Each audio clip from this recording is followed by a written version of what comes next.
नमस्कार दोस्तों। आज का हमारा टॉपिक है export. First and the foremost, export क्या है? इंटरनेशनल ट्रेडिंग में जो प्रोडक्ट बनती है एक देश में, वो हम भेजते हैं दूसरे देश में, उसे एक्सपोर्ट कहते हैं।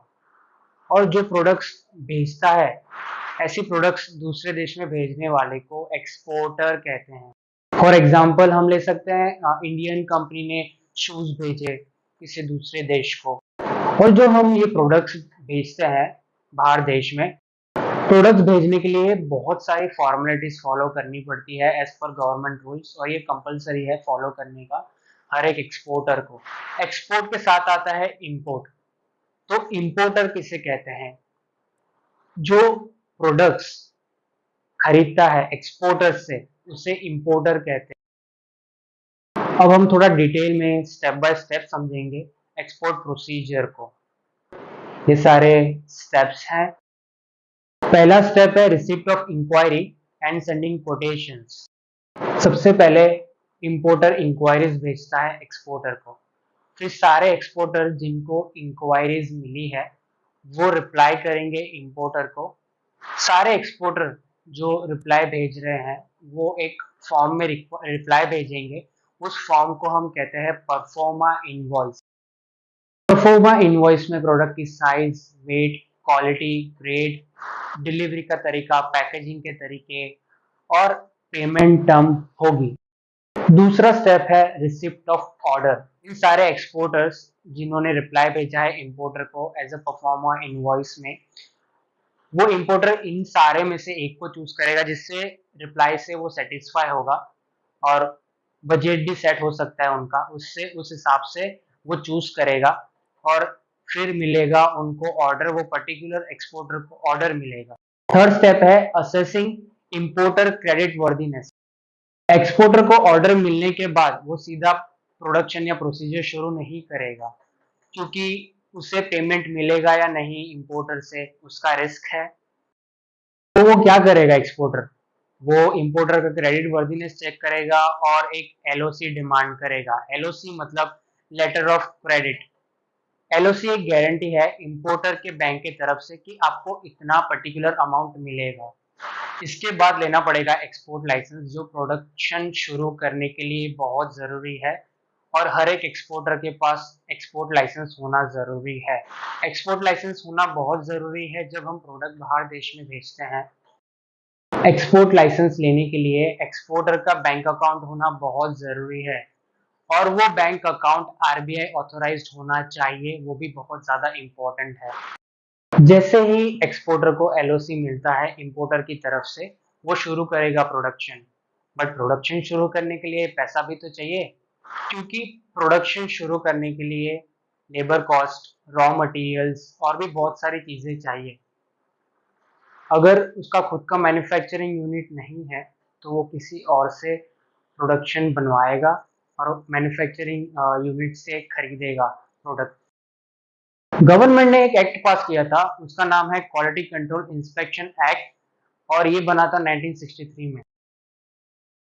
जैसे ही प्रोडक्शन कंप्लीट हो जाता है एक्सपोर्टर का, तो एक प्रोडक्शन इंस्पेक्शन होता है गवर्नमेंट एजेंसीज की तरफ से।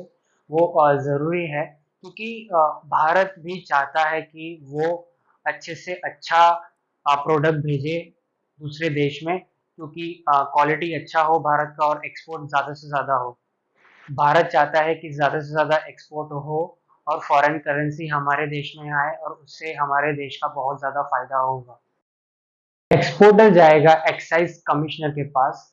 जिस भी रीजन से वो एक्सपोर्ट कर रहा है, वहाँ के एक्साइज कमिश्नर को वो मिलने जाएगा। एक्साइज कमिश्नर के पास से एक्सपोर्टर एक्साइज क्लियरेंस ले लेगा, यानी कि एक्सपोर्ट ड्यूटी या एक्साइज ड्यूटी ले लेगा उससे। कभी कभी गवर्नमेंट एक्साइज ड्यूटी रिफंड कर देती है, क्योंकि गवर्नमेंट भी चाहती है कि ज़्यादा से ज़्यादा पैसा हमारे कंट्री में आए, फॉरेन करेंसी हमारे देश में आए। क्लियरेंस सर्टिफिकेट एक ऑथोराइज्ड डॉक्यूमेंट है जो सरकार द्वारा जारी किया जाता है। जैसे ही गवर्नमेंट सेटिस्फाई होता है अपने प्रोसीजर से, वो कंपनी को एक क्लियरेंस देता है जिससे वो प्रोडक्ट खरीद या बेच सकता है दूसरे देशों में। सारी फॉर्मेलिटीज होने के बाद हमें प्रोडक्ट को एक पोर्ट से दूसरे पोर्ट तक पहुंचाना होता है, जिससे हमें एक शिप में एक स्पेसिफिक जगह फिक्स करनी होती है, उसे हम कहते हैं रिजर्वेशन ऑफ शिपिंग स्पेस। फिर जो प्रोडक्ट्स का इंस्पेक्शन हो चुका है और पास हो गया है, उससे हम अच्छे से पैकेजिंग करेंगे और लेबलिंग करेंगे। पैकेजिंग पर हम लिखेंगे इंपोर्टर का नाम, इंपोर्टर का एड्रेस, उसका वेट, कौन से पोर्ट पे पहुंचाना है, ये सब डिटेल्स हम पैकेजिंग के ऊपर लिखेंगे। जब किसी एक्सपोर्टिंग फर्म को गुड्स सेंड करने हो दूसरे कंट्री में, वो एक एजेंट हायर करता है और वो एजेंट सारे प्रोसीजर्स को संभालता है, फॉलो करता है और उसको हम फॉरवर्डिंग एजेंट भी कहते हैं। वो सारे प्रोसीजर्स और पेपर वर्क को हैंडल करता है प्रोडक्ट्स को भेजने से पहले, और इस काम करने के लिए वो एक्सपोर्टर से कमीशन लेता है। अब एक्सपोर्टर गुड्स को भेजने के लिए अरेंजमेंट करेगा। जब हम गुड्स भेजते हैं एक देश से दूसरे देश में, तो भेजते वक्त गुड्स खराब हो सकते हैं या डैमेज हो सकते हैं, तो उसको बचाने के लिए हम इंश्योरेंस करते हैं। तो हम ईसीजीसी कर सकते हैं। कस्टम क्लियरेंस एक तरीके का परमिशन है गवर्नमेंट की तरफ से, जिससे हम प्रोडक्ट्स को बॉर्डर के उस तरफ ले जा सकते हैं। इसमें हमें ज़रूरी डॉक्यूमेंट सबमिट करने पड़ते हैं या टैक्स भरना पड़ता है, जिससे कि हम प्रोडक्ट्स को दूसरी कंट्री में ले जा सके या देश में ले जा सके लीगली। नेक्स्ट पॉइंट में गुड्स सब लोड हो जाएगा शिप में, और शिप का कैप्टन हमें मेट्स रिसिप्ट इशू करेगा। इस रिसिप्ट में लिखा होगा कि गुड्स कौन से वेसल में है, कौन से बर्थ में है, कौन से डेट को शिपमेंट करना है, कितने कार्गो है और कंडीशन क्या है कार्गो की, कुछ टूटा फूटा तो नहीं है।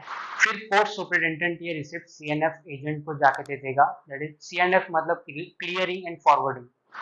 सीएनएफ एजेंट ये रिसिप्ट शिपिंग कंपनी को दे देगा। शिपिंग कंपनी अपना फ्रेट कैलकुलेट करेगा। फ्रेट मतलब जो गुड्स रास्ते में लेके जा रहे हैं, तो उसका किराया कितना होगा। फिर shipping company bill of lading issue करेगा, मतलब शिपिंग कंपनी अपने जिम्मेदारी पे वो गुड्स दूसरे पोर्ट तक पहुंचाएगा। इसके बाद सीधा बनेगा इनवॉइस, और ये इनवॉइस सीधा जाएगा इंपोर्टर के पास, क्योंकि ये ऑर्डर तो एक्चुअली इंपोर्टर के लिए ही बनाया है हमने। लास्ट स्टेप में एक्सपोर्टर को मिलेगा पैसा। थोड़े बहुत डॉक्यूमेंट, थोड़े बहुत प्रोसीजर को फॉलो करने के बाद एक्सपोर्टर को इंपोर्टर से मिलेगा पैसा।